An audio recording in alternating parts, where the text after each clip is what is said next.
Quisiera hablarles de algunas herramientas computacionales de uso generalizado para comunicaciones seguras. Eh, Aunque es una plática de divulgación, voy a entrar en algunos detalles más o menos especializados. Y también hablaré un poco de la historia de estas herramientas. Yo soy Guillermo Morales Luna, soy profesor en el Departamento de Computación del Centro de Investigación y Estudios Avanzados del Politécnico. Y, y bueno, soy matemático y me ocupo de... Mis áreas de interés son los fundamentos matemáticos de la computación, y la seguridad informática, la criptografía, tanto en cuanto al desarrollo de protocolos para guardar la información, para cifrar la información, como en la criptología, que sería el área de estudio de análisis de los métodos criptográficos para tratar de quebrantarlos.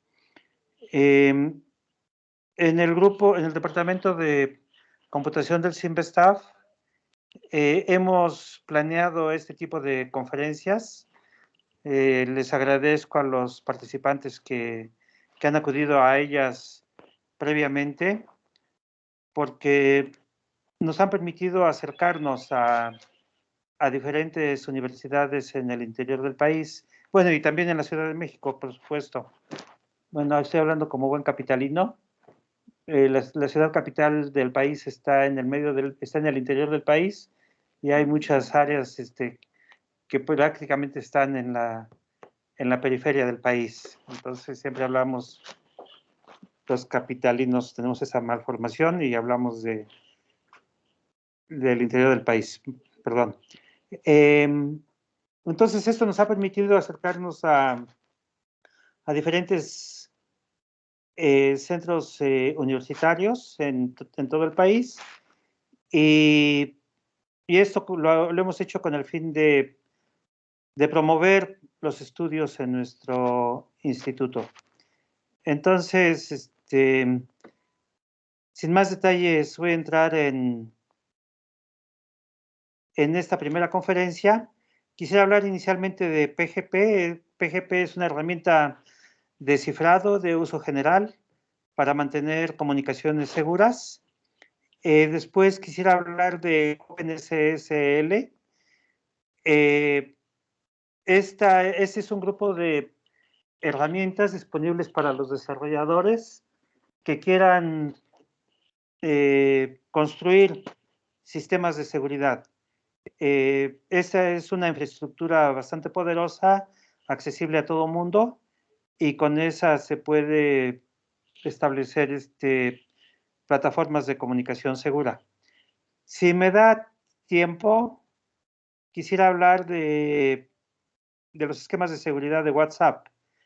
Como bien sabemos, WhatsApp es una herramienta de uso generalizado actualmente para comunicaciones, y tan pronto cualquier usuario se da de alta y comienza a comunicarse con un segundo usuario, recibe una notificación de que las comunicaciones están siendo cifradas.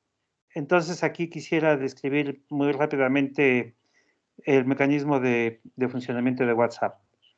Entonces, comenzando con PGP, hago un recordatorio de lo que es la criptografía de clave pública. En, en todo sistema de cifrado de clave pública, se tiene una lista de parámetros que determina el esquema, una función de cifrado, que aquí se llama, ok, perdón, un conjunto E que consiste de los textos en claro, los textos que van a ser cifrados. D es el conjunto de textos cifrados. E es la función de cifrado, y entonces la función de cifrado, dado un texto en claro, produce un correspondiente texto cifrado. esta función depende de la clave, de una clave.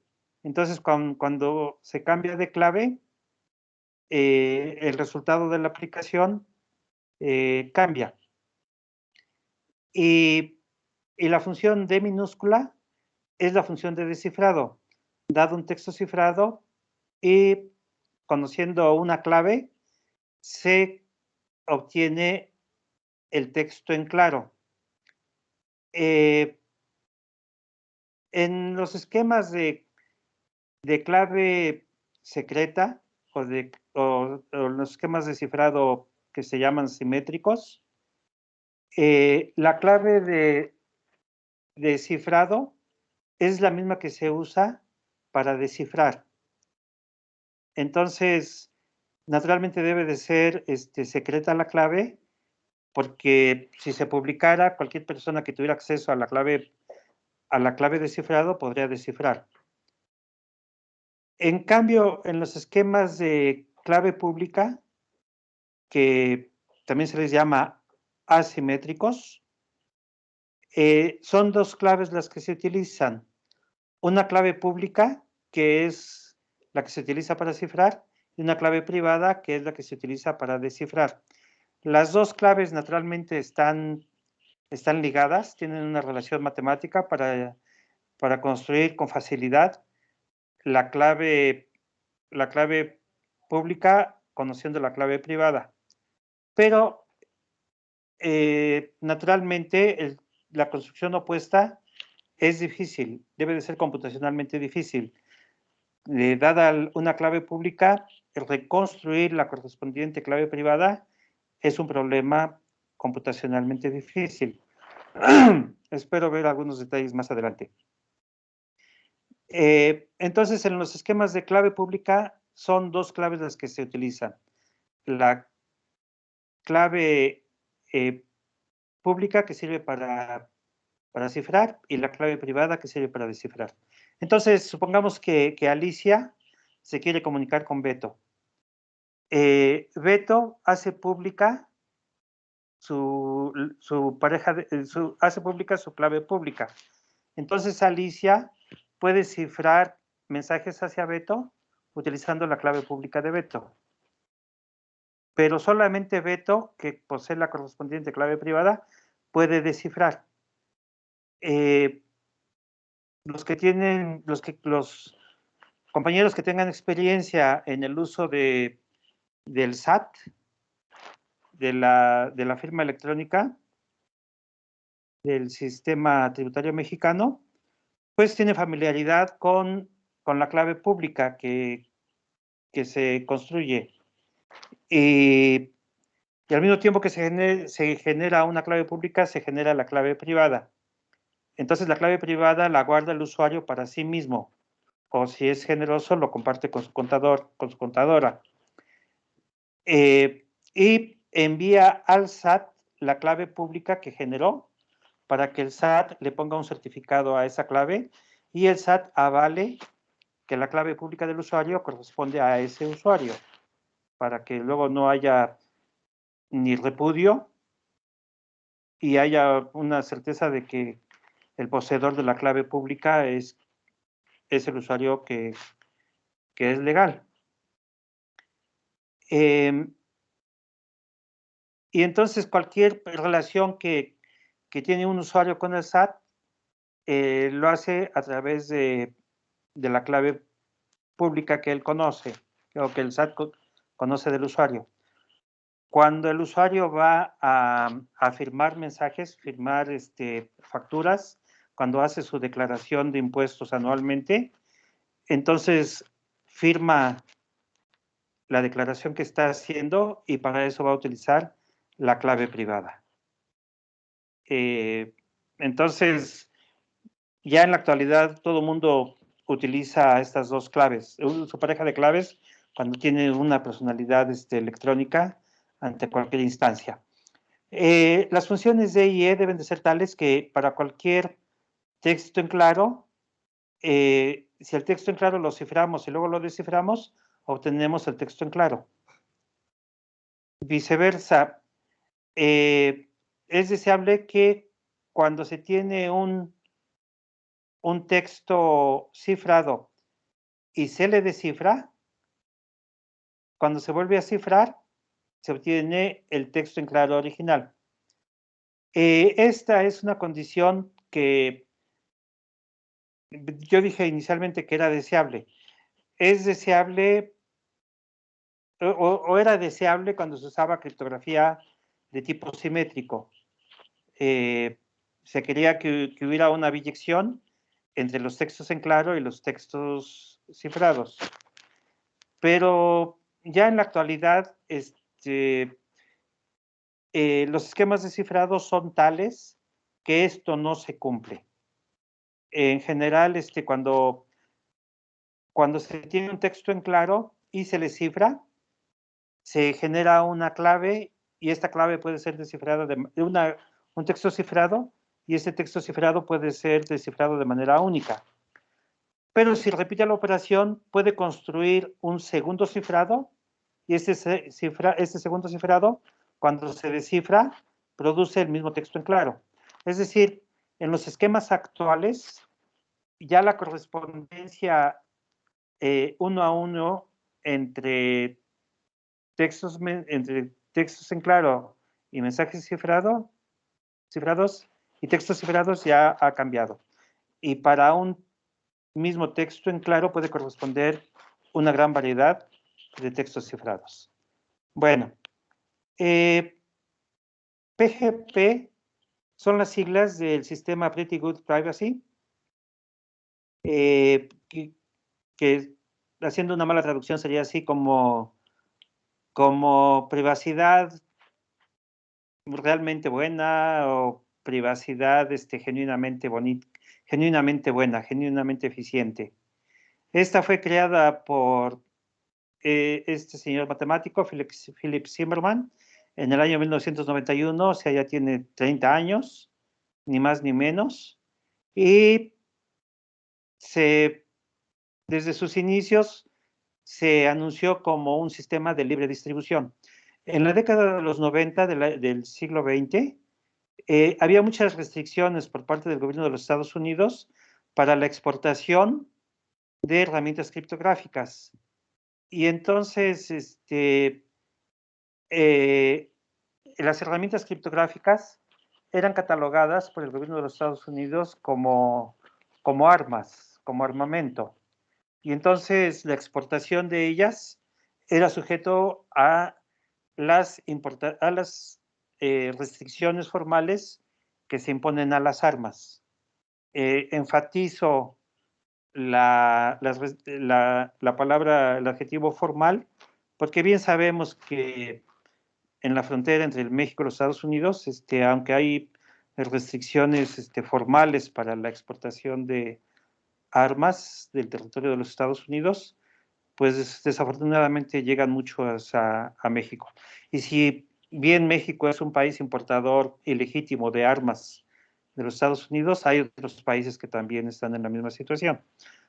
Pero bueno, por esta situación de considerar a las herramientas criptográficas como armamentos, se limitaba su exportación.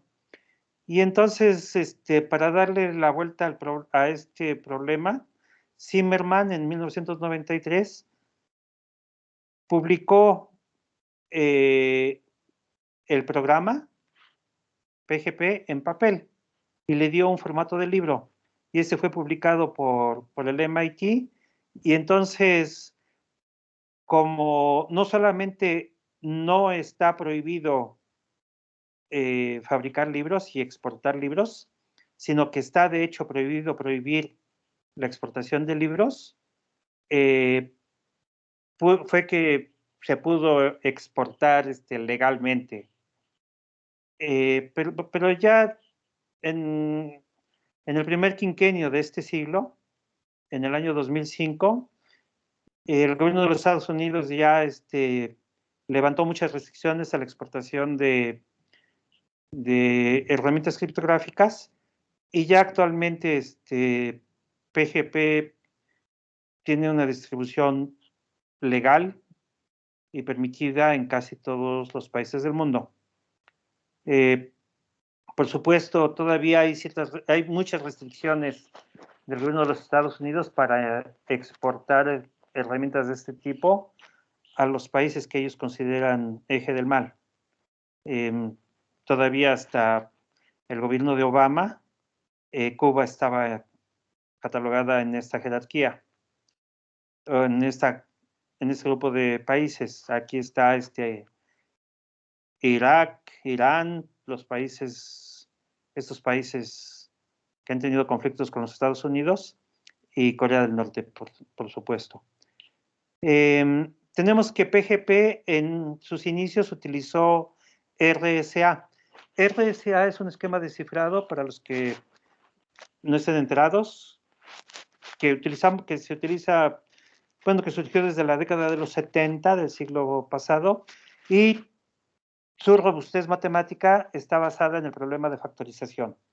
El problema de factorización es, dado un número entero n, encontrar todos sus factores. Y si es posible encontrar todos sus factores primos, mejor. Entonces, en el esquema de cifrado, la parte de la clave pública, o parte de la parte pública, que es un módulo n, que es un número entero, es el producto de dos números primos. Entonces, si se tiene una clave, un módulo de 256 bits, cada uno de los primos es de 128 bits. 128 bits se escribiría aproximadamente con 40 decimales. Entonces, hacer una revisión exhaustiva de los números primos hasta 10 a la 40 puede ser muy costoso. Y entonces el problema de quebrantamiento del sistema se reduce al problema de factorizar números muy grandes. Y esto, aún en la actualidad, es un problema difícil para el cual no se tiene una solución que corra en tiempo polinomial. Entonces, PGP utilizó inicialmente el método RSA, que está basado en el problema de factorización. Y después se incorporaron facilidades para utilizar métodos de cifrado de El-Gamal. El método de cifrado de El-Gamal basa su robustez en grupos cíclicos, en grupos algebraicos que son cíclicos. En un tal grupo se tiene un generador G, y los elementos del grupo se van obteniendo como productos de G por sí mismo. G a la 0, que es la identidad, G a la 1, G a la 2, G a la 3, G a la 4, G a la 5 y G a la n-1, en donde n-1 es el número de elementos en el grupo. Entonces, siempre me gusta ilustrar este ejemplo como un espirógrafo. Entonces piensen en un espirógrafo, que es un disco grande, y piensen que el generador es un disco pequeño.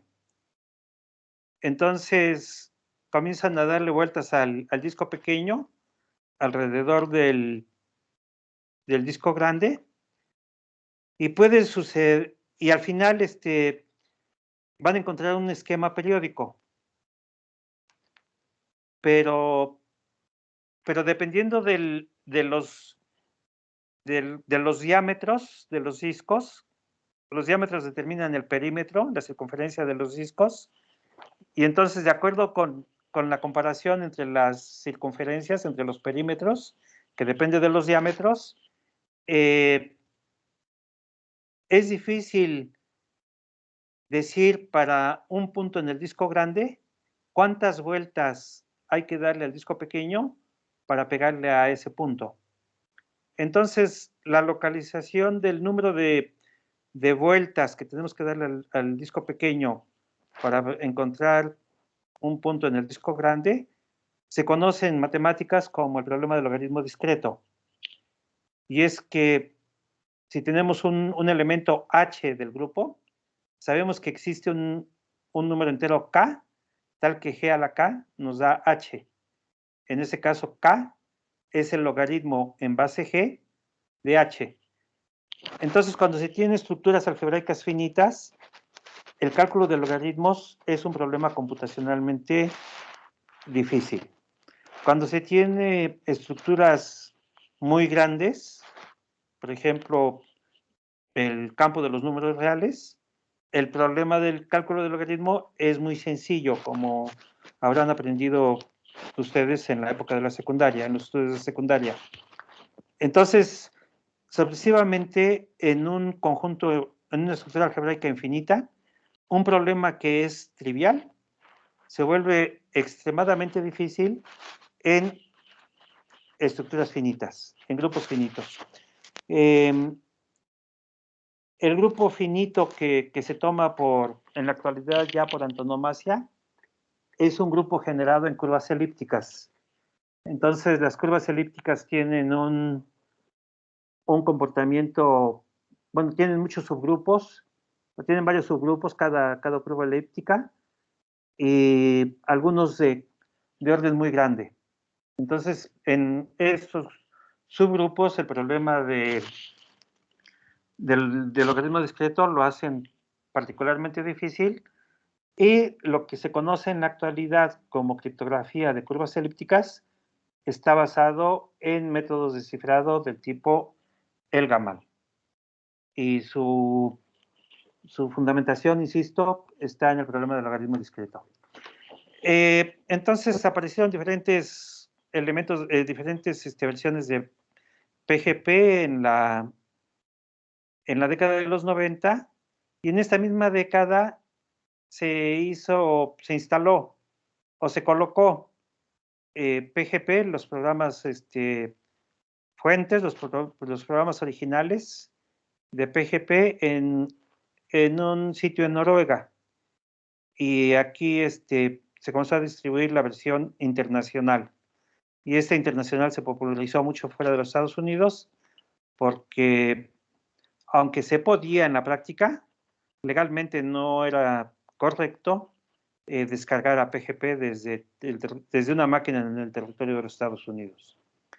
PGP, sin embargo, fue comprada en el año 2003 y hasta la primera década de este siglo fue desarrollada por esta compañía Symantec, que es la que produce los antivirus. Entonces, ya PGP se convirtió en patrimonio en software con licencia, en patrimonio de empresas desarrolladoras de software, pero se han seguido desarrollando versiones libres, y desde 1997 está OpenPGP. Y ha tenido muchas aplicaciones en la capa SSL de Internet.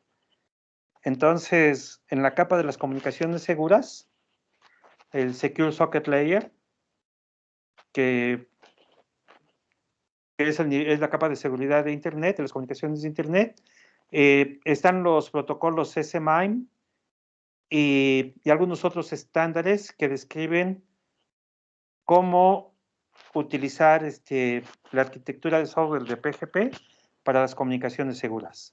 Entonces, cada vez que nosotros usamos HTTPS, se usa en todas partes.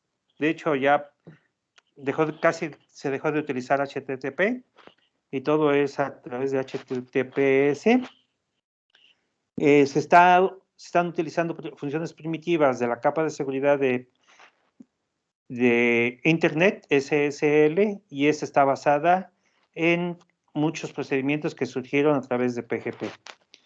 Y claro, fueron estandarizados por estas fuerzas de trabajo, estas fuerzas de trabajo de ingeniería de Internet, el IETF, y el mismo NIST, que es la agencia de estándares de los Estados Unidos.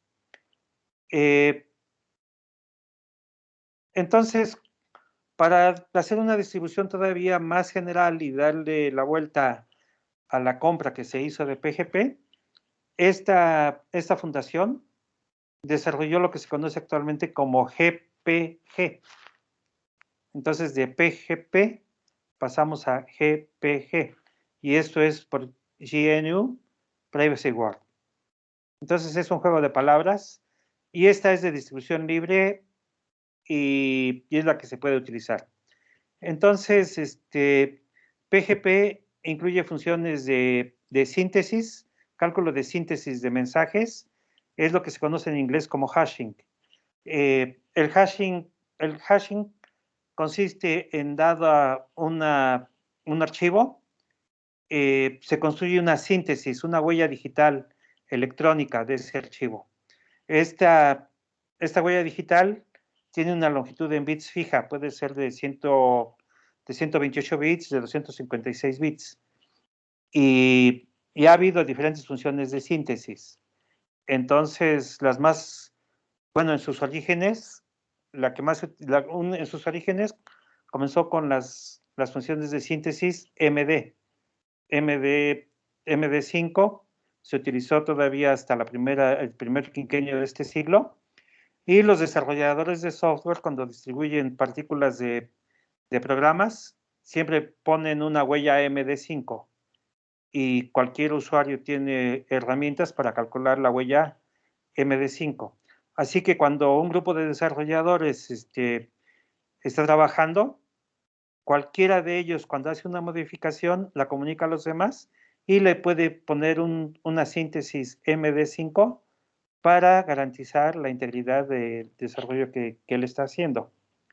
Ustedes seguramente cuando han instalado algún software se habrán encontrado con la huella digital MD5 de ese software. Bueno, eso es el cálculo de la síntesis.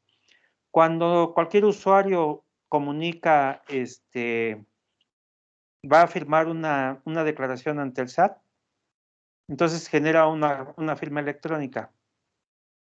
La firma electrónica no es más que el cifrado con la clave privada del usuario de una función de síntesis del archivo que está enviando. Entonces, estas funciones de síntesis son muy importantes y es una facilidad que están incluidas en las facilidades de PGP. También tiene facilidades de compresión de datos.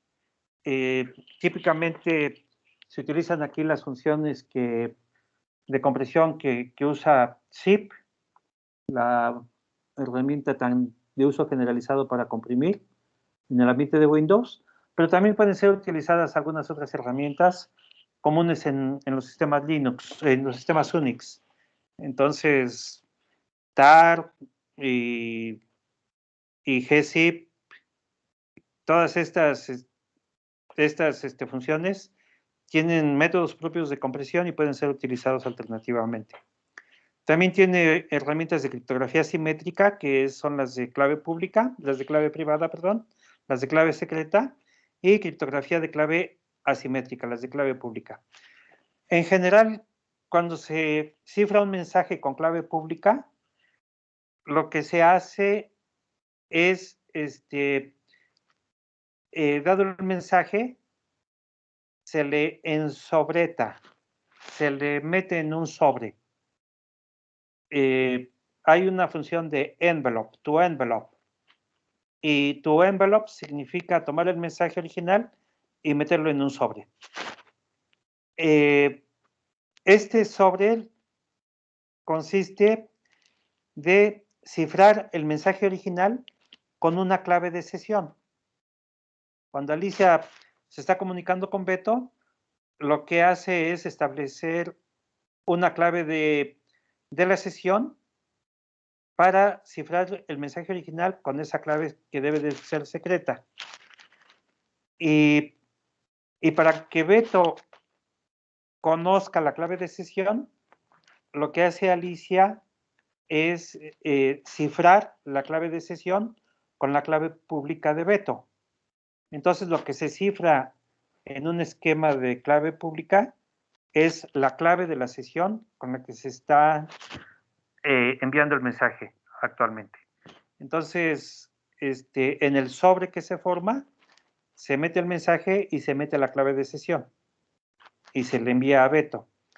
Beto toma el sobre y lo que hace es primero descifrar para la clave de la sesión, y luego utilizar esa clave de sesión para descifrar ya con clave simétrica el resto del mensaje y obtenerlo, y ya obtenerlo finalmente. Entonces, toda esta mecánica de cómo ensobretar, cómo codificar, cómo guardar las cosas, queda estandarizada, y por eso es que son importantes esos estándares, los requests for comments que se van estableciendo. Entonces, PGP fue estandarizado en el RFC 1991, y sus versiones abiertas, sus versiones públicas, fueron estandarizados en estos documentos. Entonces, cada vez que alguien quiere programar, desarrollar un sistema de clave pública, una infraestructura de clave pública, se debe de ajustar a estos estándares para que tenga comunicación con todo el mundo. Y bueno, cuando se hacen las comunicaciones por correo electrónico, es importante tener la posibilidad de incluir archivos de diversos tipos, incluir los famosos anexos en los mensajes electrónicos, los attachments que se llaman en inglés. Y entonces, la manera de añadir estos anexos en mensajes cifrados quedaron estandarizados en estos documentos. Entonces, los invito a que descarguen diversas versiones de PGP y vean su desarrollo. Entonces, la versión internacional que está colocada en Noruega se colocó desde la década de los 90 y se le dio mantenimiento hasta el 2002. En esta página supongo que todavía está activa, pero ya no se van a encontrar con versiones de PGP que ya casi tienen 2 décadas. La versión licenciada, la versión que se compra, está ofrecida en este sistema de Symantec, y las versiones libres están en estos dispositivos.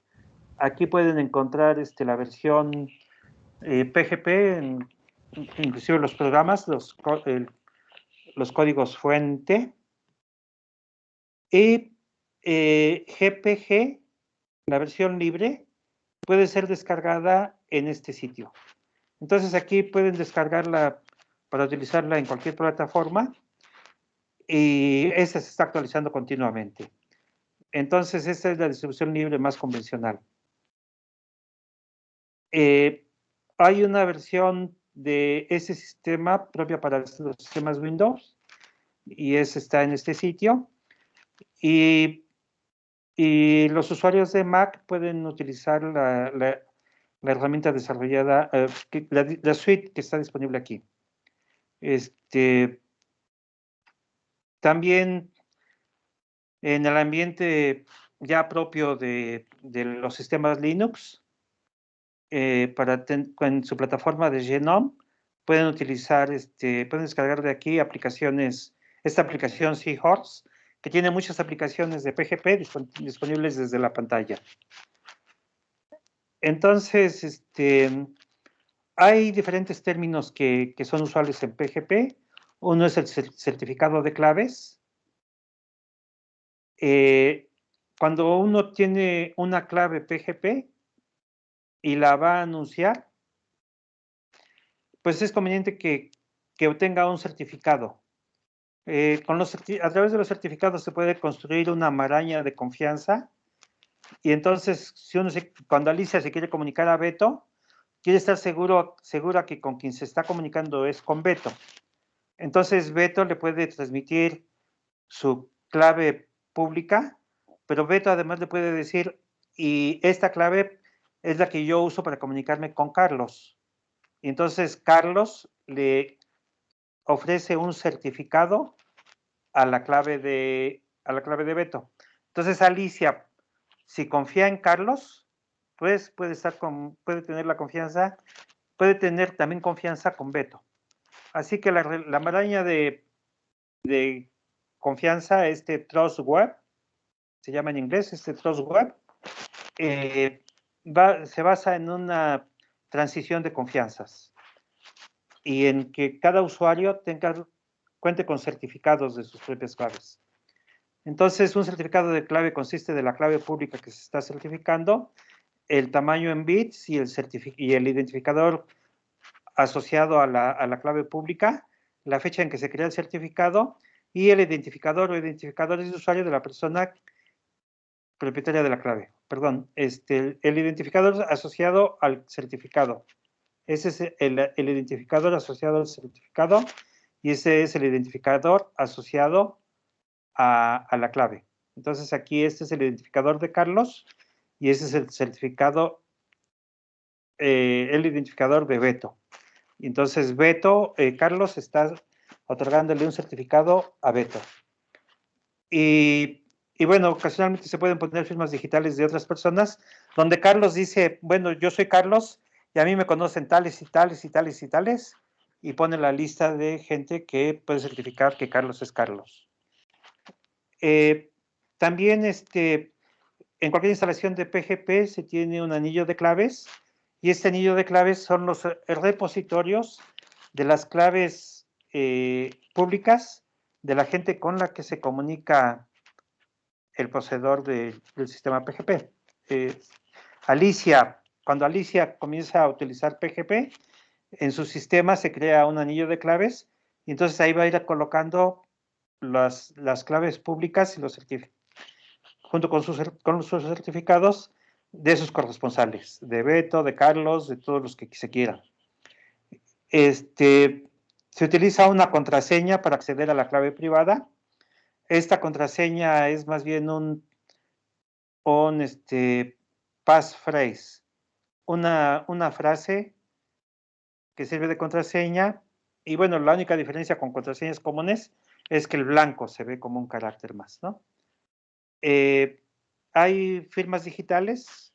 Es posible que Alicia, además de que le cifra un mensaje a Beto, firma de manera electrónica el mensaje que está enviando. Entonces puede crear firmas y ustedes saben la lata que es transmitir archivos binarios en el correo electrónico. En general, el correo electrónico fue diseñado en sus orígenes basado en el ASCII de 256 caracteres, en el ASCII imprimible, y hay que transformar mensajes binarios basados en 7 bits a mensajes ASCII de 8 bits cada uno. Entonces, todo se hace en el fondo utilizando archivos binarios, pero para facilitar su comunicación por el correo electrónico, a cada archivo binario se le hace una armadura ASCII. Se le codifica en caracteres ASCII y se dice cómo codificar y decodificar. Aquí hago especial énfasis en la diferencia entre la palabra cifrar y la palabra codificar. Cifrar significa transformar la información para que sea recuperable únicamente cuando se tienen las claves, cuando se tiene autorización para recuperar la información. Eso es cifrar. En cambio, codificar es reescribir un mensaje de acuerdo con unas reglas para facilitar el medio de comunicación. Entonces, una codificación no es un cifrado. Una cosa es codificar y otra cosa es cifrar.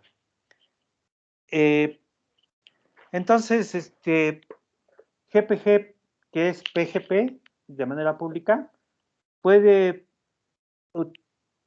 comunicarse con los servidores de correo electrónico, con los servidores de comunicaciones, a través de diversas herramientas computacionales, pero también puede comunicarse a un nivel más bajo. Y el nivel más bajo, pues, es la línea de instrucciones del sistema operativo. Entonces, todo esto se puede manejar a diferentes niveles y en lo que sigue me voy a concentrar simplemente en las facilidades que se tienen en la línea de instrucciones del sistema operativo. Entonces, vamos a ver, quisiera mostrarles así muy rápidamente lo que es el manejo de claves, las funciones de cifrado y de descifrado con GPG. Entonces, en ese sistema donde se descarga el sistema, se tienen los manuales y ahí se puede hacer. Entonces, cuando un usuario va a crear su propia clave, pues pone esta instrucción GPG y se le pide generar la clave. Entonces, en una terminal podemos poner esta instrucción y nos va a dar facilidades para generar la clave.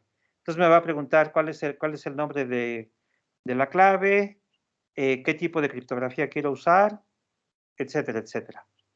Entonces hay muchas facilidades, se pueden interactuar con la línea de comandos y con esa instrucción se puede generar claves para utilizar RSA, que pueden ser de 512 bits para claves débiles, 1024, que era lo estándar en la primera década de este siglo, y se puede utilizar 2048, que es lo más común en la actualidad. Ya 2048 bits da una seguridad bastante fuerte, pero ya en la actualidad se piensa que 2048 bits es una longitud demasiado larga.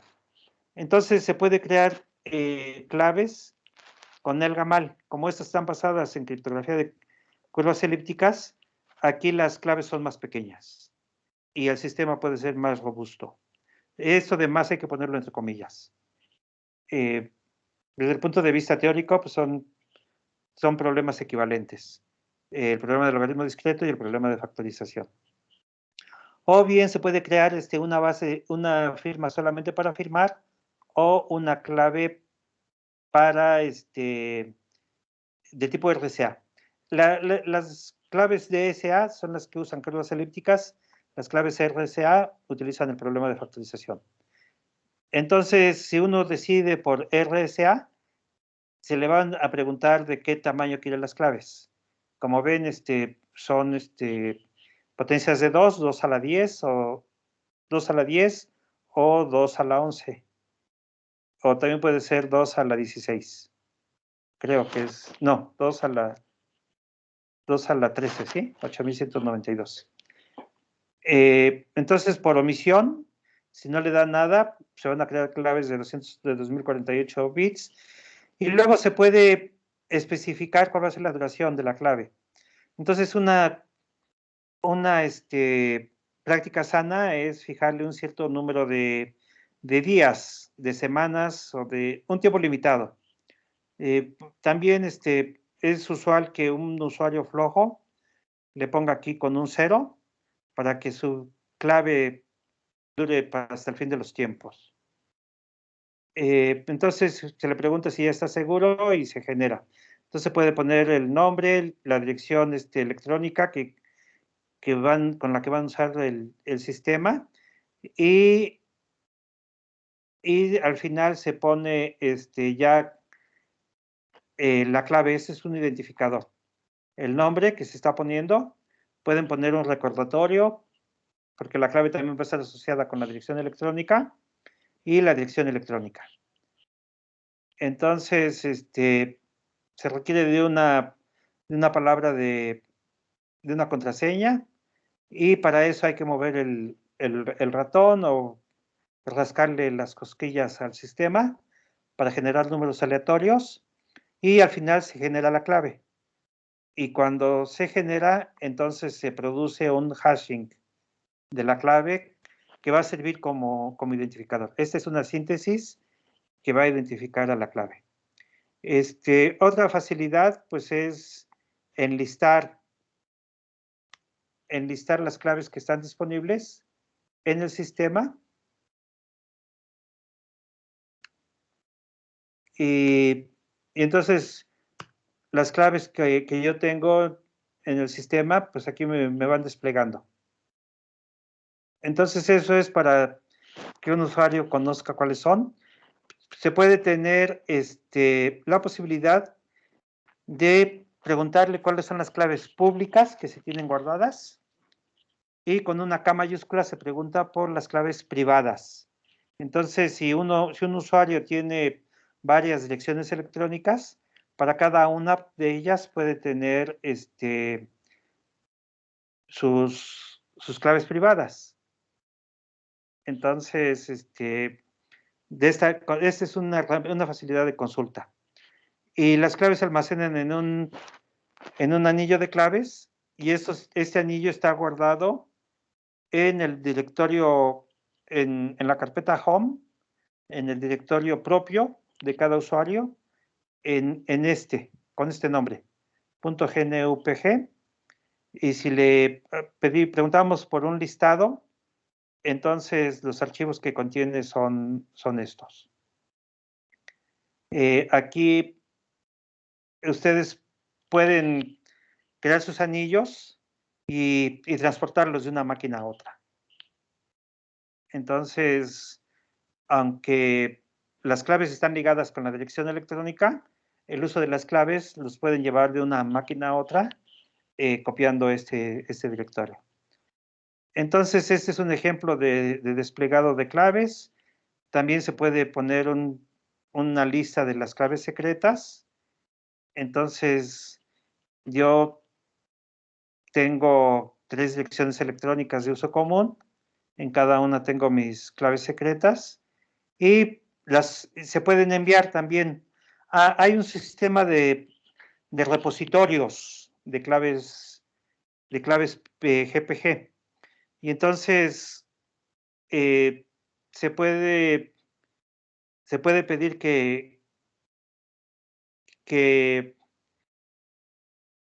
bueno, se puede colocar las claves públicas y las claves privadas también, aunque obviamente eso no es recomendable, en diferentes repositorios o se les puede enviar a diferentes corresponsales.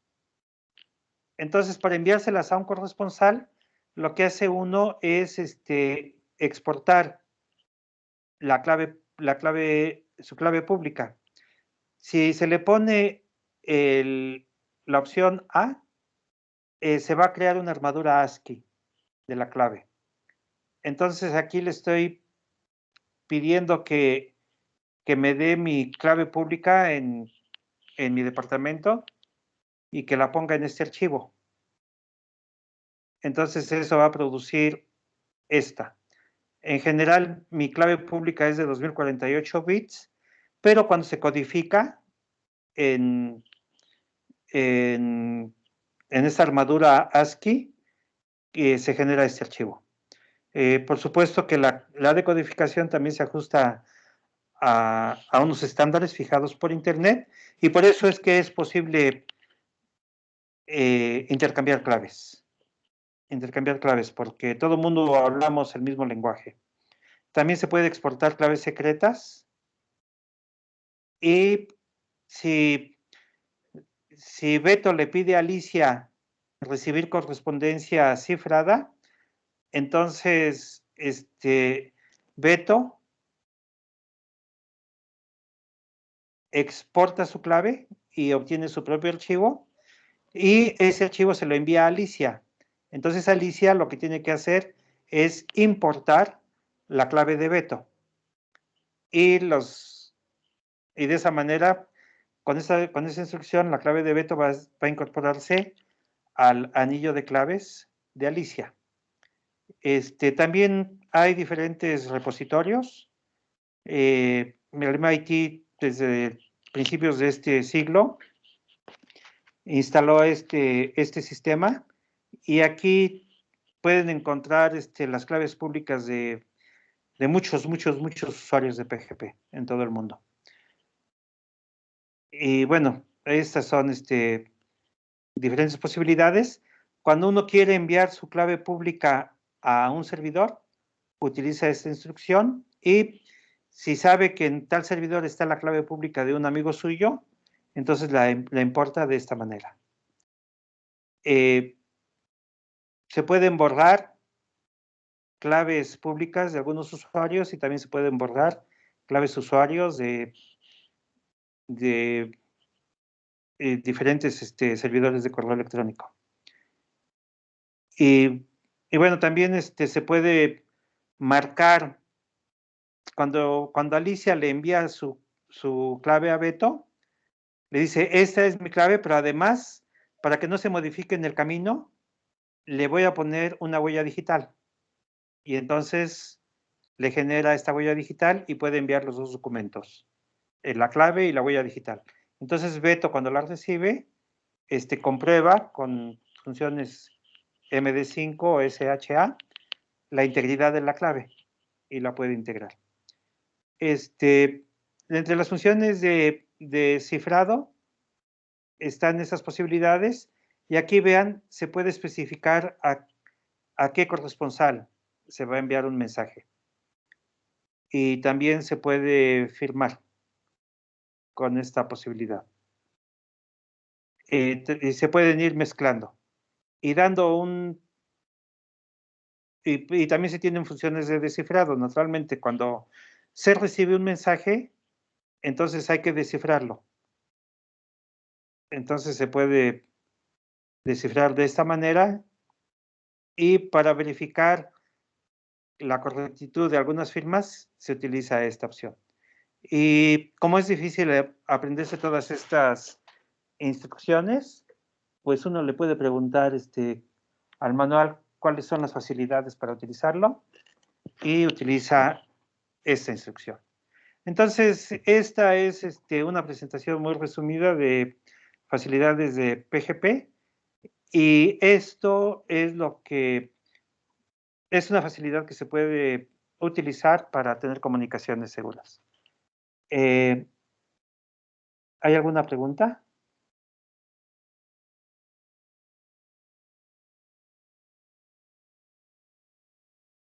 Bueno, si no es el caso, déjenme pasar rápidamente también a bosquejar OpenSSL. Entonces, OpenSSL es el fundamento, es una implementación de la capa de conexiones seguras de Internet. Y aquí se tienen facilidades de privacidad para mantener la privacidad de las comunicaciones, para autenticar a clientes, a usuarios, y para autenticar también a servidores. Y también para garantizar que los mensajes son genuinos, no han sido retocados, no han sido modificados. Esa es la parte de integridad de las comunicaciones. Entonces, como saben, las comunicaciones de Internet están basadas en el modelo de capas, en el modelo de capas TCP/IP, y estas capas tienen protocolos de comunicación de acuerdo con la altura de las capas. Entonces, en el nivel más bajo están las comunicaciones, la especificación de las comunicaciones al nivel de hardware, y de eso se ocupa la capa física. Ethernet es un mecanismo que especifica los protocolos de comunicación en la circulación de tramas, que son listas de bits. Entonces, esto está especificado en la capa de enlace de datos. Después está la comunicación de red. En los inicios de red, de las comunicaciones de red, se usaban diferentes arquitecturas. Y para cada una de esas arquitecturas había protocolos de comunicación. Entonces, en la actualidad, Ethernet es de uso generalizado y este da origen a la especificación IP, que está en el nivel de en la capa de red. Hay una capa de transporte, esta es TCP, entonces TCP/IP aglutina a estas dos capas. Y encima de ellas está el nivel de seguridad. Cuando ustedes ven un protocolo relativo a TLS, van a estar en esta parte, que son las comunicaciones seguras. Y ya en la parte de aplicación, cuando se hace el comercio electrónico y las comunicaciones seguras, y se hacen comunicaciones a través de HTTPS, se está en la capa de aplicación. Entonces, SSL está entre estas dos. Está entre la parte de aplicación y la parte de comunicaciones. Y también hay versiones libres de SSL, y entonces con SSL se pueden implementar, hay implementaciones primitivas de funciones de cifrado simétrico, que son las de clave secreta, de cifrado asimétrico, que son las de clave pública. Aquí están las comunicaciones con RSA, del problema de factorización, o las comunicaciones del tipo DSA, que son las de curvas elípticas, que incluyen las de curvas elípticas. Son las basadas en el programa del logaritmo discreto. También se pueden formar síntesis de mensajes, huellas digitales de mensajes, lo que en inglés se conoce como mesas Digest, y firmas digitales. Como lo dije anteriormente, las firmas digitales no son más que cifras de síntesis. Y se puede también diseñar una arquitectura para utilizar un diseño de una arquitectura para certificar claves, para construir estas marañas de confianza, los trust webs. Entonces, OpenSSL es de código abierto y proporciona una implementación de funcionalidad completa, y hay versiones para diferentes plataformas. Y tiene también una interfase mediante la línea de comandos, y tiene una interfase de programación. Entonces, ustedes pueden crear se pueden crear las interfaces gráficas inclusive, y hacer llamados a primitivas propias de OpenSSL. Entonces, hay esas interfaces de comunicación a nivel de programación. Algunos inconvenientes de OpenSSL es que es muy poderoso y por lo tanto está muy condensado. Entonces, esta condensación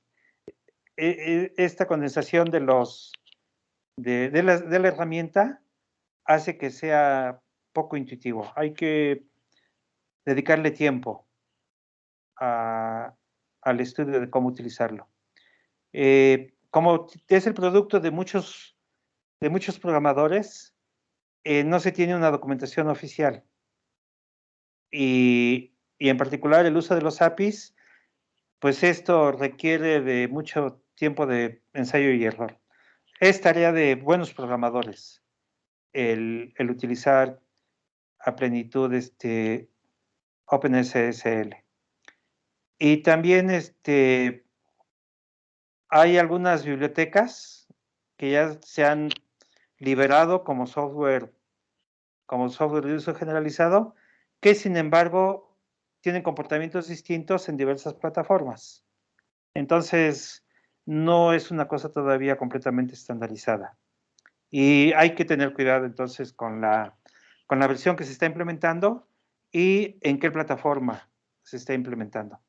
Entonces, aquí en openssl.org se puede descargar el sistema, y una versión para Windows está disponible en esta parte. También es importante que cuando uno hace una instalación de una PKI, de una plataforma de clave pública, Public Key Infrastructure, cuando uno crea una plataforma de clave pública, entonces la pruebe, y este revisor,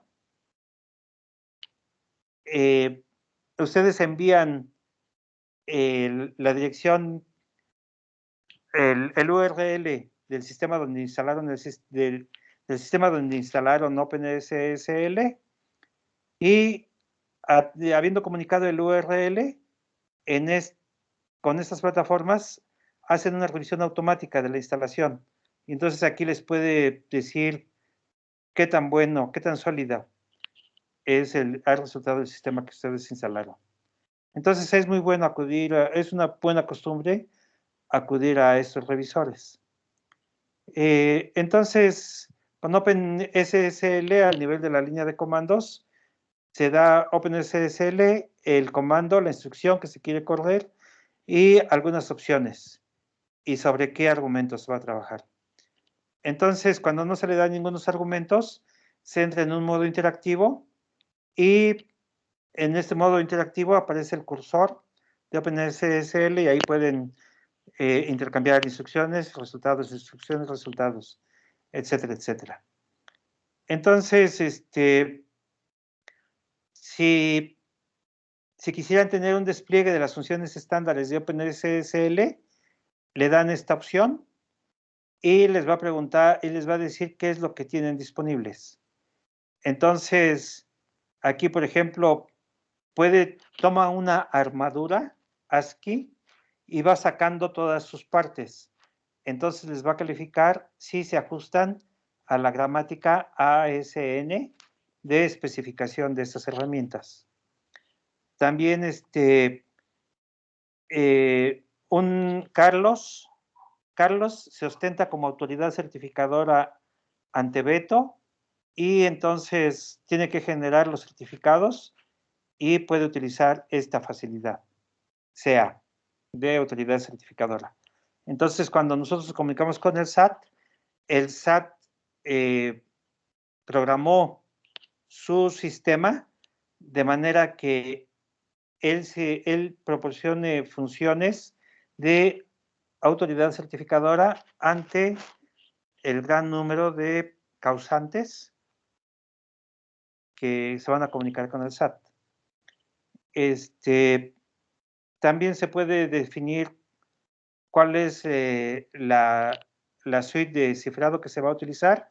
Puede ser RSA, puede ser DSA en algún tipo de grupos cíclicos en los enteros o algún tipo de grupos cíclicos en criptografía de curvas elípticas.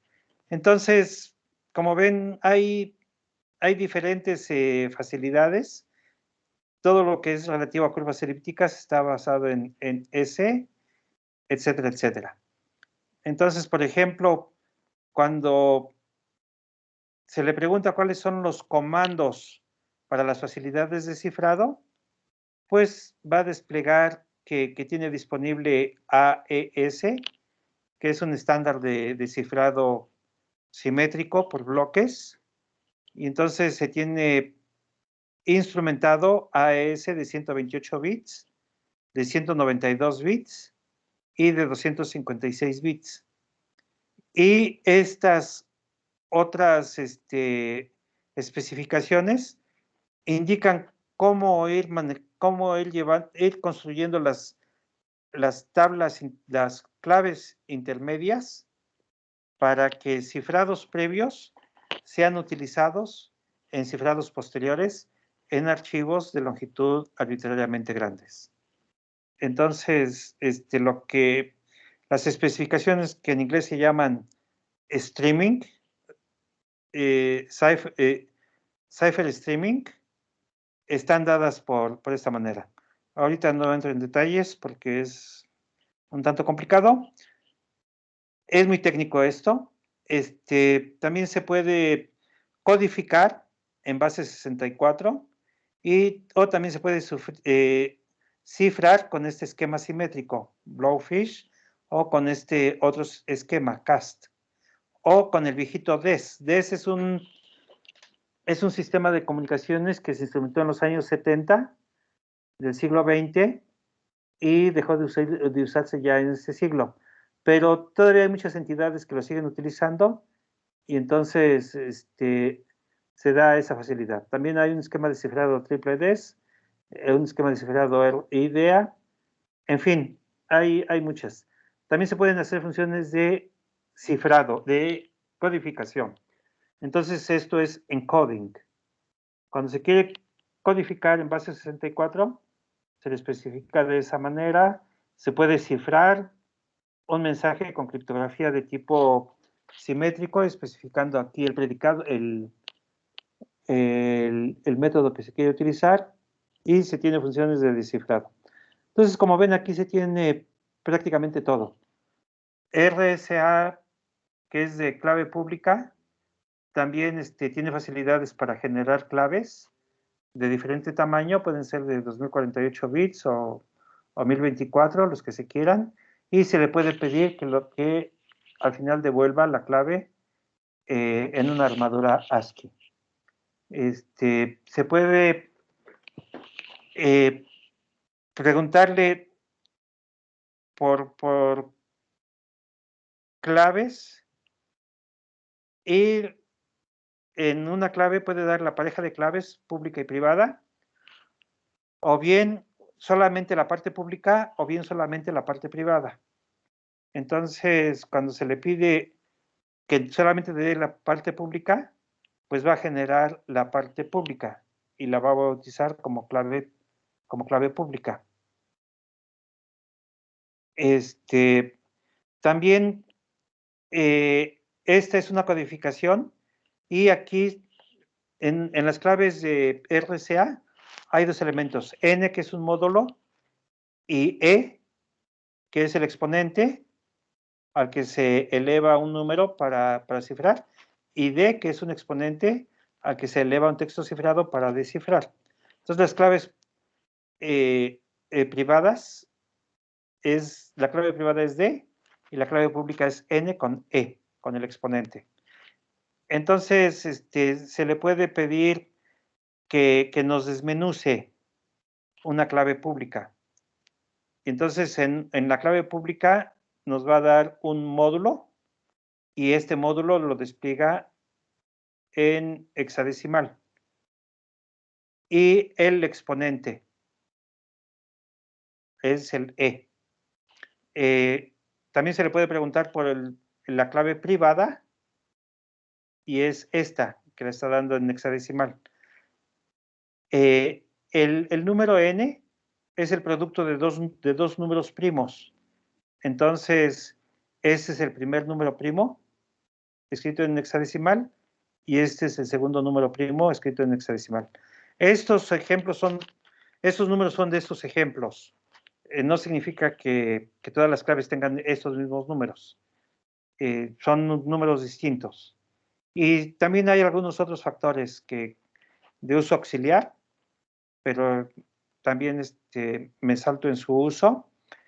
Y se puede cifrar, diciendo cuál es que tome como entrada un texto en claro, y que deje el texto cifrado en un cierto archivo. Entonces, aquí en un archivo tengo este texto, y lo despliego con more, y me da esto. Cuando le pido que lo cifre, y que lo deje y lo codifique en base 64, entonces el texto cifrado que va a crear es este. Si solamente doy la clave pública, entonces va a crear un archivo distinto.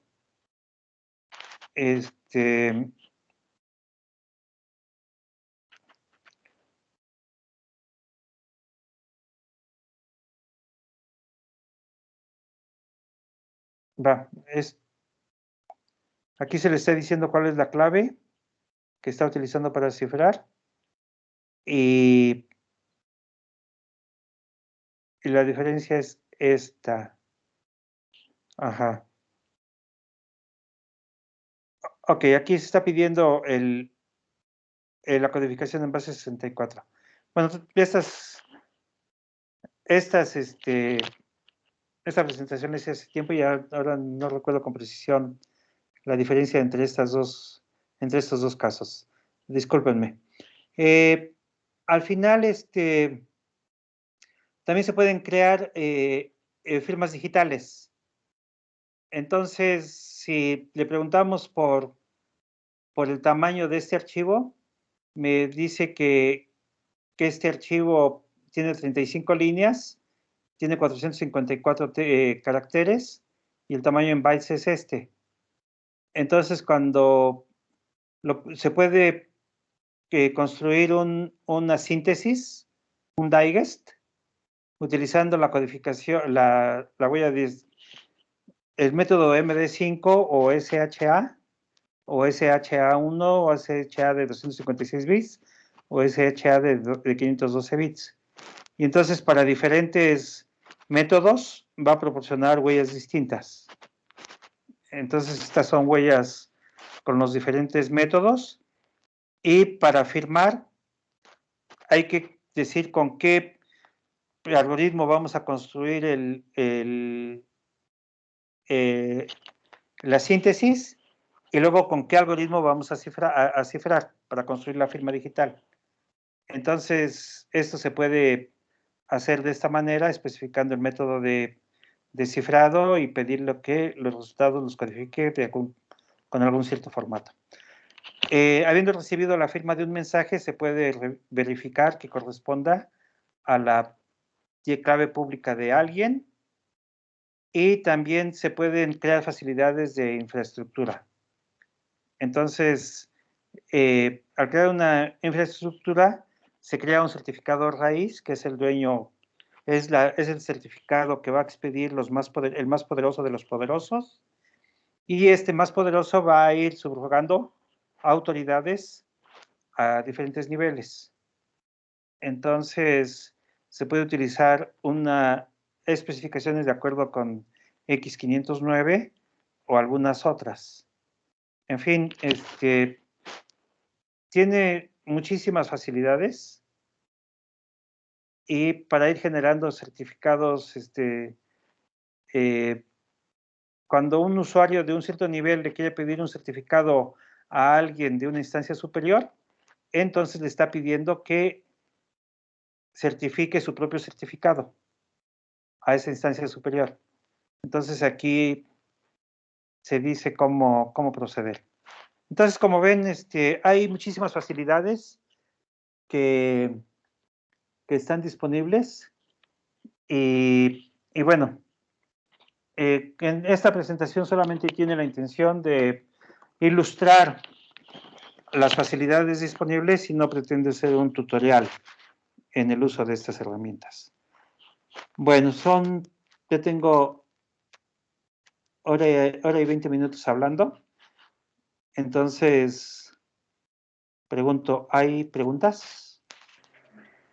Sí, doctor, sí hay una pregunta en el chat. No sé si la quiera leer o se la leo. A ver, por favor. Sí, permítame. Dice el doctor Ubaldo González Contreras, ¿tiene que trabajar con Kali Linux o todas las distribuciones de Linux manejan las herramientas? Ajá. Todas estas herramientas que les mencioné son de uso generalizado. Entonces, hay que tener cuidado que en OpenSSL puede haber particularidades de la implementación de algunos métodos, pero salvo ese cuidado, lo pueden utilizar en cualquier herramienta. Las características de Kali Linux son muy específicas y es que muchas de estos primitivos se hicieron de manera propia al nivel del sistema operativo más básico. Entonces, ya Kali Linux tiene instalado por omisión todas las facilidades de SSL y no precisamente son las mismas de OpenSSL.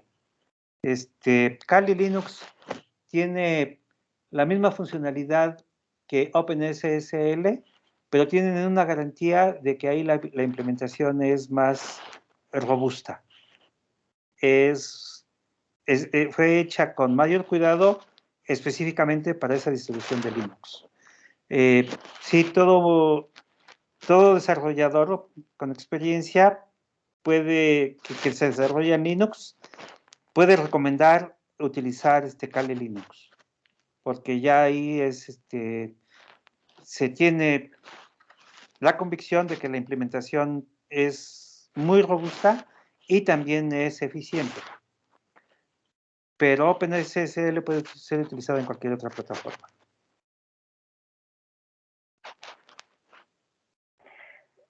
Por el momento no tenemos más preguntas, pero si alguien quisiera preguntar, puede abrir su micrófono o escribirlas en el chat. No sé, alguien más que se anime.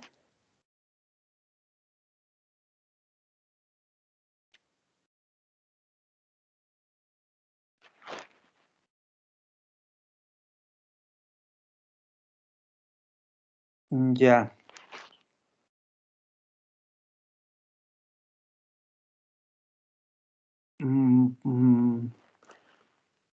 Bueno, ¿todavía tienen paciencia para que platique así muy rápidamente de WhatsApp? ¿O suspendemos aquí? ¿Cómo lo ves, Brisbane? Pues yo sí tengo paciencia y no sé los demás, porque nadie habla, pero parece interesante conocer lo de WhatsApp, ¿no? Sí, que continúa Bueno. con lo de WhatsApp. Ok. Bien, gracias. Entonces, déjenme pasar a la seguridad en WhatsApp. Entonces, inicialmente voy a hablar de los métodos matemáticos y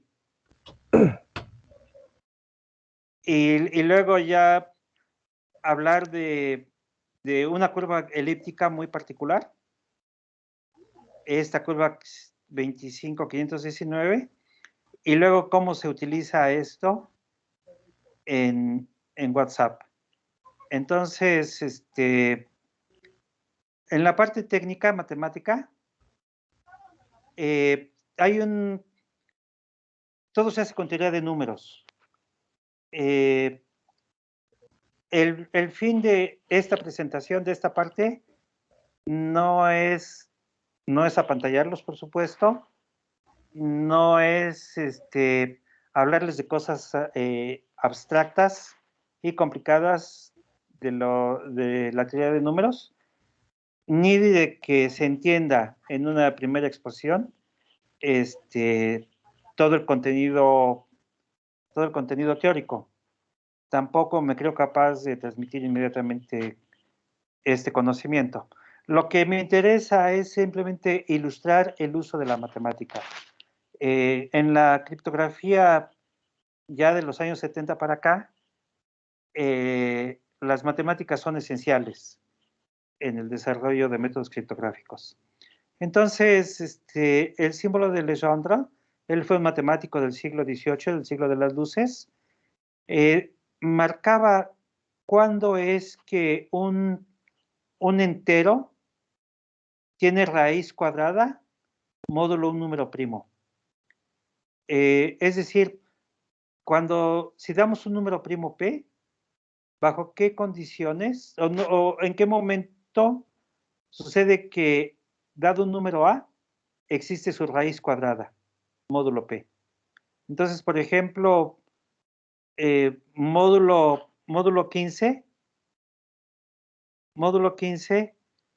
4 es una raíz cuadrada de 1, porque si elevamos 4 al cuadrado, tenemos 4 por 4, nos da 16, módulo 15 nos da 1. Si tomamos el número 13, que es un número primo, entonces habría que ver si tenemos un número tal que elevado al cuadrado nos dé 1. Entonces, claro, los dos únicos números que son es 1. 1 por 1 nos da 1, y eso es congruente con 1 módulo 13, y menos 1. Menos 1 es 12. Entonces, 12 al cuadrado es 144. Si lo dividimos entre 13, nos va a dar un residuo 1. Entonces, 1 y 12 son raíces cuadradas de 1. Así que tomando los números entre 0 entre 1 y p menos 1, vamos a marcar con un 1 si el número tiene raíz cuadrada módulo p, y vamos a marcar con un menos 1 si no hay raíz cuadrada. Y vamos a ponerle un 0 si el número a que nos están dando es múltiplo de p. Entonces, ese es el número de Legendre, y él observó hace 200 años, o más de 200 años, que si A es congruente con B, entonces los símbolos van a coincidir. Y la función que a cada A le asocia el número de Legendre es multiplicativa. Es como la regla de los signos. Menos por menos nos da más por menos nos da menos, y menos por menos nos da más, y más por más nos da más, como regla de los signos. También se puede ver que el símbolo se va a obtener también si a lo elevamos a la potencia p menos 1 sobre 2. Como p es un primo, entonces p menos 1 siempre va a ser par, y este cociente nos va a dar un número par. Ok, pero también vale la ley de reciprocidad. Q en P multiplicado por P en Q es menos 1 elevado a este exponente. Si ese exponente es par, nos da 1. Si es impar, nos da menos 1. Y entonces, eso nos da facilidades para calcular los símbolos de Legendre sin tener que calcular, hacer la revisión entre todos los posibles candidatos cuando hay una raíz cuadrada. Entonces, el cálculo del símbolo es muy eficiente, y en cambio el cálculo de la raíz cuadrada es muy difícil. Es muy difícil en algunos casos. Entonces, tenemos que 2 va a tener raíz cuadrada módulo p únicamente cuando p es congruente con 1, o con 7, módulo 8. O bien cuando p es congruente con 3 y 5, módulo 8. Solamente en estos casos, el 2 tiene raíz cuadrada. Cuando es congruente con 1 y 7, módulo 8. En todos los demás casos no tiene raíz cuadrada. Entonces, esto es conocimiento de hace 250 años. Y ya en la teoría de geometría algebraica de este siglo, se ve que si P es un número mayor que 5 y se tiene un número m tal que m0 al cuadrado menos 4 no es un cuadrado, o sea, su símbolo de Legendre nos da menos 1, entonces este polinomio va a ser un polinomio irreducible. No lo vamos a poder factorizar como el producto de dos polinomios. Y entonces el campo de Galois, con característica p al cuadrado, lo podemos realizar como un anillo de división de polinomios. Es este anillo de polinomios reducido módulo los múltiplos de este polinomio irreducible. Y eso en términos de álgebra es la extensión de fp por la raíz de m0 al cuadrado menos 4. Y entonces, si tomamos una curva elíptica con esta ecuación, los puntos que va a contener van a ser todos los puntos en fp al cuadrado, todas las parejas de puntos en fp cuadrado que satisfagan la ecuación. Y podemos tomar una primera proyección. A cada punto en la curva tomamos su abscisa. Y en toda curva elíptica hay un punto al infinito. Ese punto al infinito se denota como, aquí está denotado como O gordita, y le asociamos la proyección 0. Entonces, con estas condiciones donde este número no es un cuadrado, se puede ver que dado x y n, dado x y n, entonces va a existir un único número S, tal que S es la abscisa de n por x. El problema del logaritmo discreto aquí consiste en que si nosotros conociéramos y, que es igual a nx, nos podríamos preguntar cuál es el valor de n. Ese problema es computacionalmente difícil y a la fecha no hay manera de resolver ese problema eficientemente. Esta facilidad, cuando se tienen estas condiciones, cuando se tiene una curva con esas características, se llama curva de Montgomery. Entonces, la multiplicación por escalares en la curva elíptica se puede bajar al nivel de sus proyecciones en un solo eje. Es decir, en vez de considerar puntos, en vez de considerar parejas de puntos, vamos a considerar únicamente abscisas. Esa es la facilidad que proporcionan las curvas elípticas de este estilo, ni más ni menos. Entonces, la curva 255-19 es la que se utiliza para hacer cifrados de curvas elípticas en WhatsApp. Aquí se considera este número primo, P, que es igual a 255 menos 19.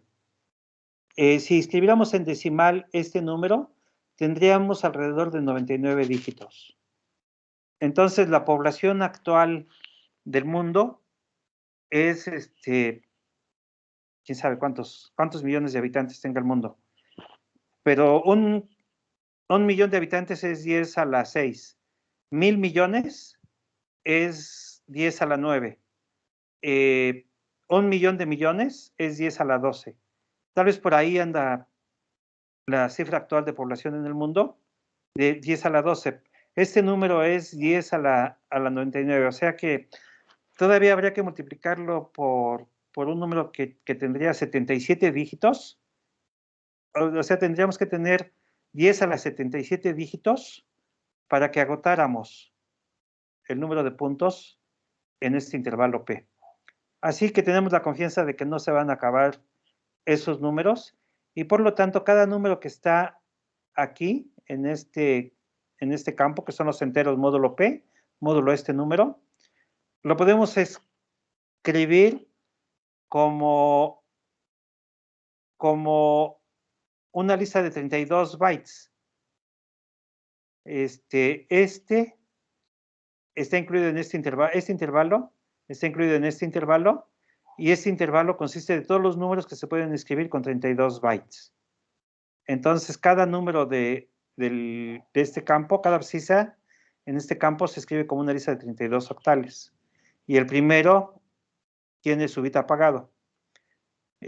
Como P es congruente con 5 módulo 8, se tiene que 2 no es un cuadrado aquí, no tiene raíz cuadrada.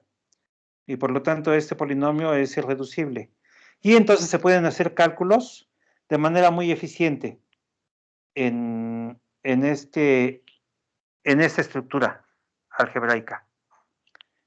En particular, si hacemos M0 igual a este número, entonces M0 al cuadrado menos 4 tampoco tiene cuadrados aquí. Así que la curva elíptica donde se hace el cifrado en WhatsApp es esta. Y aquí hay un subgrupo abeliano que tiene este número de elementos. Entonces, el problema del logaritmo discreto consistiría en que dado un número aquí, habría que ver cuántas vueltas habría que darle al número para pegarle a ese número. Entonces, hacer esto computacionalmente, no hay computadoras en el mundo actualmente que puedan hacer una búsqueda exhaustiva de la solución del problema del logaritmo discreto con este tamaño. Se tiene en general que el subgrupo de este orden, cuando dividimos al grupo de la curva entre este subgrupo, vamos a tener 8, el número 8. Entonces va a haber 8 clases de equivalencia cuando movemos a este subgrupo, a este subgrupo en este grupo, en esta curva elíptica, vamos a tener 8 clases de equivalencia. Entonces, esto cumple con esta proposición anterior que les mencioné y por lo tanto podemos hacer la aritmética de esta curva elíptica considerando nada más las abscisas, considerando nada más puntos que son un solo punto, no son parejas de puntos. Esa es la característica principal. Y dados una abscisa X y un múltiplo N, entonces se construye computacionalmente la abscisa de N por X. Y si nos dan S y X, la localización de N es un problema computacionalmente difícil. Esto no lo podemos resolver.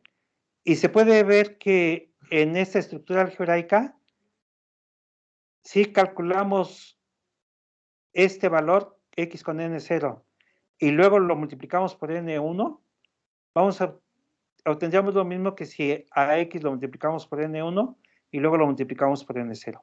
Es decir, la multiplicación por escalares es conmutativa. Aquí podemos cambiar de lugar N0 por N1 y lo cambiamos por N1 N0 y obtenemos lo mismo. Entonces, con eso se puede obtener un esquema de que dos partes convengan en un valor común, en una clave en común. Es el esquema de Diffie-Hellman para el establecimiento de claves. Entonces, lo que dice esta propiedad es que se puede implementar el esquema de Diffie-Hellman para convenir en claves de sesión. Y ya habiendo fijado claves de sesión, entonces se puede cifrar con criptografía convencional utilizando esas claves de sesión. Entonces todo esto se puede instrumentar en una aritmética de 32 bytes y es lo que va a utilizar WhatsApp. Entonces, en general,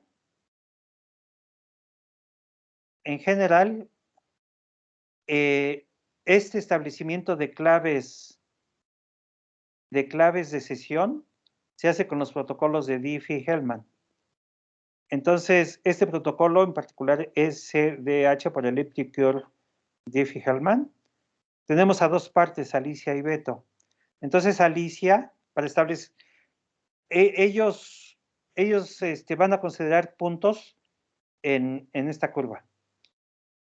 Entonces, Alicia genera un número cualquiera, un número entero, y lo conserva para sí como si fuera una clave, como clave secreta de ella. Y Beto también escoge un número entero y lo guarda como clave secreta de él. Entonces, Alicia calcula la S en la aritmética de esta curva correspondiente a X igual a 9 y al exponente que ella escogió. Entonces, le da a conocer a Beto SA. Beto recibe SA, pero no puede calcular NDA. Ese es para calcularlo tendría que resolver el problema del logaritmo discreto. Beto, a su vez, toma el mismo punto X y lo eleva a NB y calcula la S correspondiente. Y esta se la envía a Alicia. Entonces, Alicia conoce este resultado, pero no puede conocer la NB de Beto. Entonces, lo que hace Alicia es tomar el mensaje que le envió Beto y lo eleva a su clave privada. Y lo mismo, y mutatis mutandis hace lo mismo Beto. Toma el mensaje que le envió Alicia y lo eleva a su clave privada. Y entonces el resultado queda asumido por Alicia como la clave en común. Y el resultado de Beto queda asumido por Beto como clave en común. Entonces, la aritmética de todo esto nos garantiza que las dos claves deben de coincidir, van a coincidir. pero estas claves que calculadas de esta manera nunca fueron transmitidas. Entonces, esas claves, este es el método para establecer claves de sesión. Y otro procedimiento básico es HMAC. Y esta es un procedimiento de codificación para verificar la autenticación de mensajes basados en el cálculo de funciones de síntesis. Entonces, el meollo del asunto es de que cuando Alicia tiene un mensaje y ha generado una clave, K, entonces lo que va a hacer es ver la longitud de la K. Si la longitud de la K fuera menor a 32, rellena con ceros la clave para tener una clave de longitud 32 bits. Si K es 32, no hace modificación alguna, la deja como está. Y si K es más grande que 32, entonces calcula la función de síntesis de ese mensaje con SHA-256. Esta función le va a producir 256 bits, que van a ser 32 bytes. Entonces, dado un mensaje M y una clave K, lo que hace es tomar a K', calculada de esta manera, como una máscara de aquí hay de esta S. Y esta S consiste de repeticiones de este octal. Entonces, construye esto y se lo pega a la síntesis de K' con E. Y E consiste de repeticiones de este octal. Ok, ese es el octal S y este es el octal E. Entonces eso lo repite en 32 veces y construye esta tira de bits, de 256 bits, tiene estos 256 bits y lo pegan al mensaje. Entonces aquí va a tener un mensaje súper largo y calcula una síntesis. Y esa síntesis es de 256 bits. Van a ser 32 bytes. Entonces, es la autenticación del mensaje M con esta clave. Entonces, son dos funciones que están implementadas de manera muy eficiente a través de WhatsApp o en la infraestructura de WhatsApp. Y también utiliza otra función primitiva, que es el da una lista de 32 bytes, ir escogiendo algunas partes e irlas transformando para construir claves de uso específico de 128 bits, que son 16 octales, o de 256 bits, que son 32 octales. Entonces, dada una clave, se va a construir claves suplementarias de 128 bits o de 256 bits. Y esto es un procedimiento estandarizado que se llama HKDF. Aquí estoy omitiendo cómo se construye. Entonces, en WhatsApp se utilizan tres tipos de claves. Unas claves que se llaman de identidad, unas claves que se llaman de rúbrica o son claves de uso específico que van a usar. Estas de identidad tienen duración perenne. Cuando un usuario se inscribe en WhatsApp, tan pronto instala la aplicación y se comunica con el servidor central, se van a generar estas claves que van a ser puntos en esta curva, en la curva 255-19, y esas van a ser la identificación del usuario. Cuando Alicia es un usuario de WhatsApp, se quiere comunicar con Beto, que también es usuario de WhatsApp, entonces van a establecer un par de claves. Cada quien va a establecer un par de claves públicas y privadas. Y estas van a ser específicas para ellos dos. Cuando Alicia se comunica con Carlos, también va a generar otra pareja de claves para comunicarse con Carlos. Y las claves de Alicia de este tipo van a ser firmadas con la identidad principal. Entonces tenemos claves de usuarios únicos, luego tenemos claves entre parejas de usuarios, y estas van a ser temporales. Cuando Alicia las corta con Beto, ya no se va a comunicar más con él, y sus claves de este tipo van a desaparecer. Después, cuando Alicia se va a comunicar con Beto, le va a hablar una vez, le va a hablar otra vez, le va a hablar otra vez, y cada vez que le habla a Beto, va a transmitirle mensajes. Entonces, para la transmisión de esos mensajes específicos, va a generar parejas de claves de un solo uso. Entonces, cada vez que transmitimos un mensaje por WhatsApp, se generan se van a ocupar claves de un solo uso. Así que cuando un usuario se da de alta en WhatsApp, se generan sus claves de identidad y se genera una lista de mensajes de un solo uso que va a utilizar conforme vaya hablando con sus cuates, con sus amigos. Y cada vez que habla con un amigo, va a generar una clave de este tipo para comunicarse con ellos. También hay claves de sesión. En cada sesión hay una clave que es una clave radical, y hay una clave de cadenas. Hay claves de cadenas y hay claves específicas de mensajes. Entonces, como ven, la ingeniería de WhatsApp es bastante compleja, porque aquí tenemos parejas de claves relativas a los usuarios, y aquí tenemos listas de claves particulares de las sesiones. Entonces,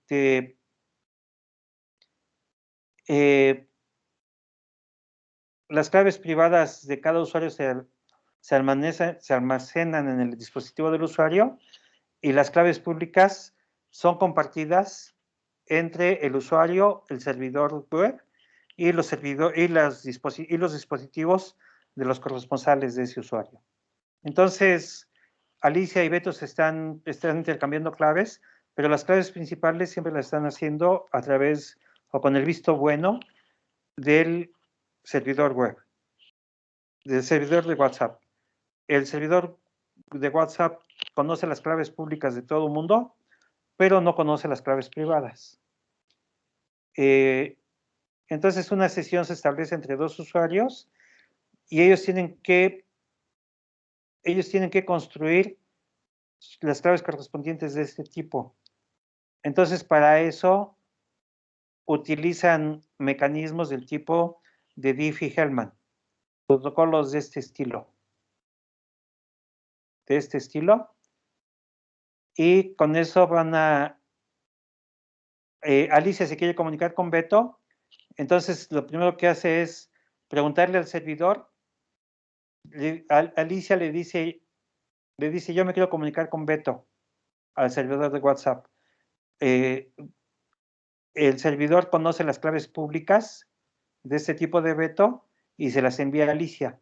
Y entonces Alicia tiene la certeza de que está recibiendo las credenciales correspondientes a Beto porque se les está enviando el servidor. No se les está enviando nadie más que el servidor. Y ya que tiene Alicia las claves públicas de Beto, entonces genera una clave efímera para establecer las claves de la pareja Alicia-Beto. Entonces genera estas claves efímeras y se genera los dos generan mediante Diffie-Hellman una master key que va a ser una concatenación de 4 claves utilizando claves parciales. Aquí me disculpo, mi convertidor de LaTeX a HTML truncó los participantes en esta parte. Pero aquí están las claves aquí está involucrada una clave de uso único de Beto, del recipiente. Entonces, ya que establecieron esta clave en común, Alicia le envía la clave pública a Beto, efímera, y calculan cada uno por su cuenta la clave root y la clave chain, utilizando la clave que acordaron inicialmente. Y entonces el mecanismo hace que las claves root y chain van a coincidir, aunque esas no fueron comunicadas, no fueron transmitidas en ningún momento. Y ya que se tienen estas claves root y chain, entonces cada vez que se hace un intercambio de mensajes, se codifica con la clave chain, utilizando como clave de integración esta. Y se utiliza AES de 256 bits para establecer, para comunicarse utilizando como clave secreta la clave calculada chain. Y cada vez que transmiten un mensaje entre ellos, la clave chain cambia. Aquí hay un error, perdón. Esto está calculado con 0x01 y aquí se debe de cambiar a 0x02. Entonces la clave chain como que es un engranaje que va a estar haciendo tic-tac, tic-tac, tic-tac y cada mensaje va a ir cambiando. Y eso significa que si alguien observa la plática entre los dos mensajes consecutivos no van a tener la misma clave, porque aquí la están moviendo. Cifran, envían y se mueve la clave con esta mascarilla 0x2. Y entonces así se van cambiando. El método es bastante complejo en su explicación, pero ya en su implementación es muy económico y es muy eficiente y ustedes saben muy bien que la comunicación cifrada se hace muy rápida. Bueno, eso es el bosquejo que quería presentar de WhatsApp. Y sí, las fotos son de esta sesión de 1969, cuando se estaba construyendo esta portada famosa del último álbum de los Beatles. ¿Preguntas? Sí, de nuevo el doctor Ubaldo pregunta si hay alguna diferencia entre Telegram y Signal. Es una muy buena pregunta. Creo que WhatsApp, como fue de uso anterior, ha tenido un mayor número de usuarios. Y este mayor número de usuarios ha hecho que tenga más difusión los métodos de cifrado. Los métodos de Telegram y de Signal deben de ser muy similares. Esta curva 255-19 fue propuesta por Daniel Bernstein en el 2009 y ya el uso práctico pues, fue desde el 2012 hasta la actualidad. Yo supongo, y es mera suposición, que Telegram y Signal también utilizan la misma curva o una curva de Montgomery similar. Y entonces el manejo de las claves debe de ser similar. No conozco con precisión el caso de Telegram y de Signal, pero yo creo que son similares. En cuanto a la robustez, me habrán escuchado hace unos 4 o 5 meses que todo el mundo huyó de WhatsApp cuando anunciaron en WhatsApp que la información de los usuarios iba a ser compartida con algunos gigantes de la teleinformática. Esto no significa vulnerabilidad alguna a los métodos de cifrado. Los métodos de cifrado siguen siendo muy robustos. Lo que van a compartir, o lo que eventualmente pueden compartir, es la información puesta en claro entre cada usuario y el servidor de WhatsApp. Y la información que va en claro, pues es obviamente el nombre del usuario, el teléfono del usuario, tal vez eventualmente la localización, la frecuencia con la que llama. Este tipo de cosas son las que se pueden compartir. El contenido de las pláticas, esto está muy... la privacidad está garantizada por el método, los métodos criptográficos.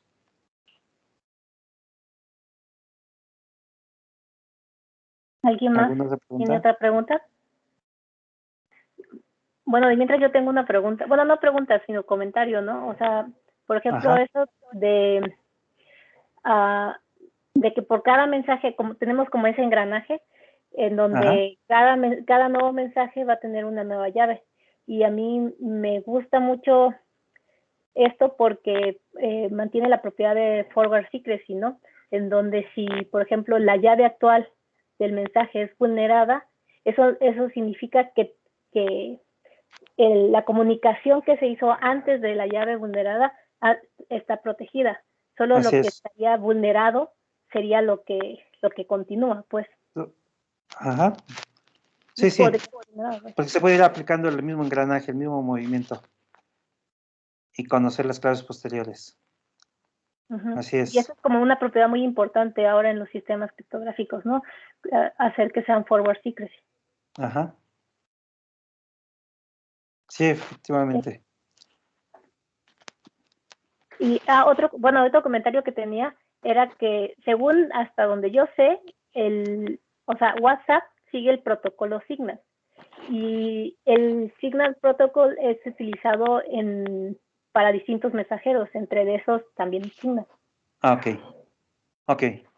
Ahora y creo que Telegram sigue otro, que la verdad, o sea, creo que se llama MT Proto, algo así. Ajá.